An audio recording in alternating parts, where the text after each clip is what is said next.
Potensi Kecamatan Indrajaya yang pertama karena letak wilayah Kecamatan Indrajaya di dataran, bukan di pegunungan dan bukan di pesisir. Tentunya potensi yang dimiliki adalah pertanian padi. Selanjutnya untuk bidang-bidang kerajinan tangan, itu ada kerajinan kopiah Muketup di pemukiman Tungkup Garut, ada kerajinan tangan kasap untuk pelamin di daerah Tungkup Garut juga, pemukiman Tungkup Garut, dan ada juga halua blue, itu merupakan kuliner di Kecamatan Indrajaya yang adanya di pemukiman Blue Grung-Grung.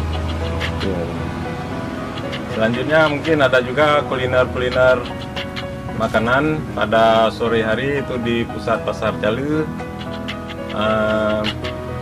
terdiri dari jajanan sore berupa mie Calu dan pecal. Dan ada juga potensi-potensi peternakan di lingkungan masyarakat, yaitu peternakan secara tradisional.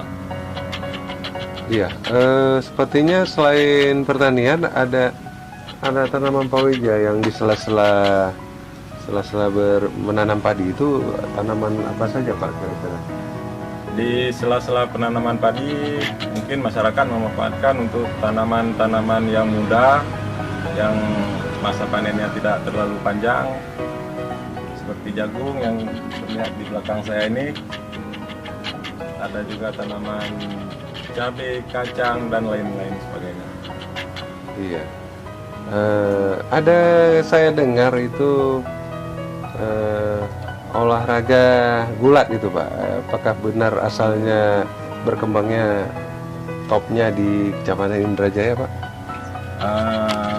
Bukan, kalau mungkin dalam bahasa Indonesianya gulat, tapi kalau dalam bahasa Acehnya disebut gede-gede. Oh ya, gede-gede. Gede-gede merupakan pertandingan tradisional masyarakat Aceh, Pidi, dan menurut sejarahnya berasal dari Kecamatan Indrajaya.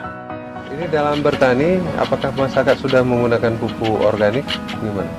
Untuk pupuk organik kita masih melakukan sosialisasi kepada para petani untuk dapat menggunakan pupuk organik dalam masa menanam padi.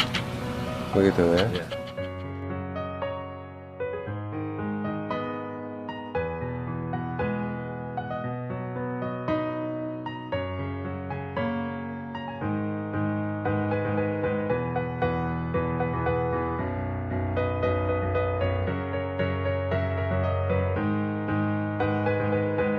Ada 5 mukim, ada mukim Calu, mukim Blue Kaju, mukim Garut Tungkup, mukim Blue Grung-Grung, dan mukim Gapusui. Adapun kampung terdiri dari 49 kampung. Jadi masyarakat Indrajaya adalah merupakan masyarakat beribadah. Kenapa kami katakan sebagai masyarakat ibadah? Ada kampung-kampung, kalau di tempat lain mungkin satu kampung hanya satu menasah, tapi di Indrajaya rata-rata 2 menasah, dan juga ada kampung yang 3 menasah. Jadi masyarakat Indrajaya adalah masyarakat ibadah, masyarakat ibadat, masyarakat harkat, masyarakat musapat, dan juga menuju masyarakat yang berkat. Jadi ada punya nilai lebih. Ya, karena harkat di sini merupakan karakter daripada masyarakat Indrajaya, pedagang. Nah, di mereka masyarakat Indrajaya ada di mana-mana, baik di ibu kota Jakarta ataupun di kota-kota besar lainnya di Indonesia, dan juga malah ada yang di